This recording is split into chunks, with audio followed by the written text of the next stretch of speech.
আসসালামু আলাইকুম ওয়া রাহমাতুল্লাহি ওয়া বারাকাতুহু। সুপ্রিয় দর্শক, সকলকে জানাচ্ছি আন্তরিক প্রীতি ও ভালোবাসা। প্রত্যেক বাবারাই চান তার সন্তান ভালো হোক। ভালো সন্তান পাবার জন্য ভালো বাবা হওয়া আবশ্যক। নিজে ভালো না হয়ে ভালো সন্তান প্রত্যাশা করা বোকামি। বাবা হিসাবে সন্তানের প্রতি যে দায়িত্বগুলো রয়েছে সেগুলো আগে পালন করা, নিজেকে উপমা হিসাবে গঠন করা, সন্তানের সামনে তুলে ধরা, তারপর সন্তানের থেকে ভালো আচরণ পাওয়ার আশা করা। কিন্তু অনেক বাবা রয়েছেন যারা সারা জীবন গোনার মধ্যে লিপ্ত থাকে, অথচ চাই সন্তান নিষ্কলুষ হোক। এটাই ইনসাফের প্রত্যাশা হতে পারে না। একবার আমিরুল মুমিনিন হযরত ওমর রাদিয়াল্লাহু তাআলা আনহুর দরবারে এক বাবা এলেন। এসে অভিযোগ করলেন, বললেন, হে আমিরুল মুমিনিন, আমার সন্তান কথা শোনে না, আমার বেয়াদবি করে। ফলে আমিরুল মুমিনিন ছেলেটিকে ডাকলেন, জিজ্ঞাসা করলেন, তুমি কি তোমার বাবার সঙ্গে খারাপ আচরণ করো, বেয়াদবি করো? তখন ছেলেটি আমিরুল মুমিনিনের জবাবে বললেন, হে আমিরুল মুমিনিন, সব দায়ভার কি সন্তানের প্রতি? তখন আমিরুল মুমিনিন বললেন, না, বাবাদেরও 3টি দায়িত্ব রয়েছে। এরপর ছেলেটি আমিরুল মুমিনিন হযরত ওমর রাদিয়াল্লাহু তাআলা আনহুকে বললেন, হে ওমর রাদিয়াল্লাহু তাআলা আনহু, ভালো সন্তানের জন্য ভালো মায়ের ব্যবস্থা করা, সন্তানের ভালো নাম রাখা এবং সন্তানকে কুরআনুল কারীম শিক্ষা দেওয়া। আমার বাবা আমাকে তিনোটার কোনোটাই দেননি। তিনি বিবাহ করেছেন এক নিগ্রো নারীকে, যে অগ্নি উপাসনার দাস ছিল। তিনি আমার নাম রেখেছে খুনফাসা তথা গোবরে পোকা, অন্য রেয়াতে রয়েছে চামচিকা। এবং তিনি আমাকে কুরআনুল কারীমের কোনো অক্ষরের শিক্ষা দেননি। এরপর হযরত ওমর রাদিয়াল্লাহু তাআলা আনহু সে বাবাকে ডাকলেন। তিনি বললেন, তুমি তোমার সন্তানের প্রতি কোনো দায়িত্বই পালন করনি, অথচ সন্তানের থেকে উত্তম আচরণ আশা করছো। প্রতিটি শিশুই বাবাকে আইডল মনে করে, বিশ্বাস করে বাবা যা করে সবই সঠিক, তার বাবার অনুসরণ করে।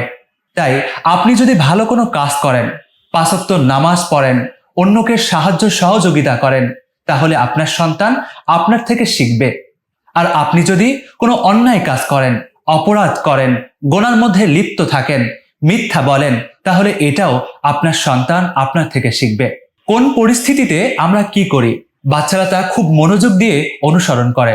যেমন ধরুন, আপনার ড্রাইভার একদিন আসতে লেট করলো, যার ফলে আপনি তখন তাকে গালিগালাজ করলেন। আপনার সন্তান এটা দেখে শিখবে এবং তার মনিকোঠায় এই বিষয়টি গেঁথে যাবে। পরবর্তীতে সে মানসিকভাবে এটি করার জন্য প্রস্তুতি গ্রহণ করবে।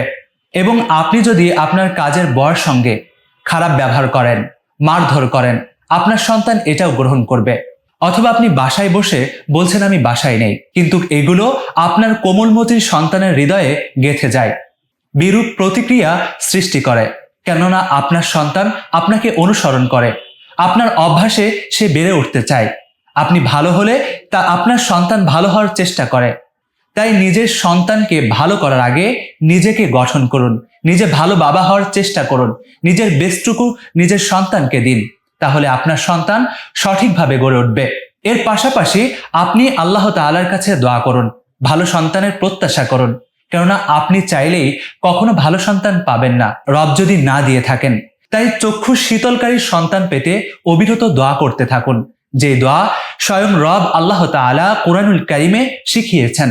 দোয়াটি হলো, রব্বানা হাব লানা মিন আজওয়াজিনা ওয়া যুররিয়াতিনা কুররাতা আ'য়ুনিন ওয়াজআলনা লিল মুত্তাকিনা ইমামা।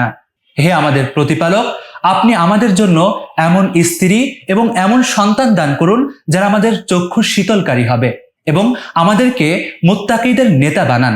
এই দোয়াটি বেশি বেশি পাঠ করুন। ইনশাআল্লাহ এই দোয়ার বদৌলতে আল্লাহ তাআলা আমাদের প্রত্যেককে নেককার সন্তান দান করবেন।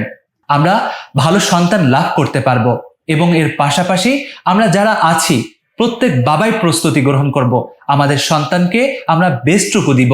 আমাদের থেকে যেন কখনোই কোনো খারাপ ব্যবহার, কোনো খারাপ বিষয় ফুটে না ওঠে, প্রকাশ না পায়।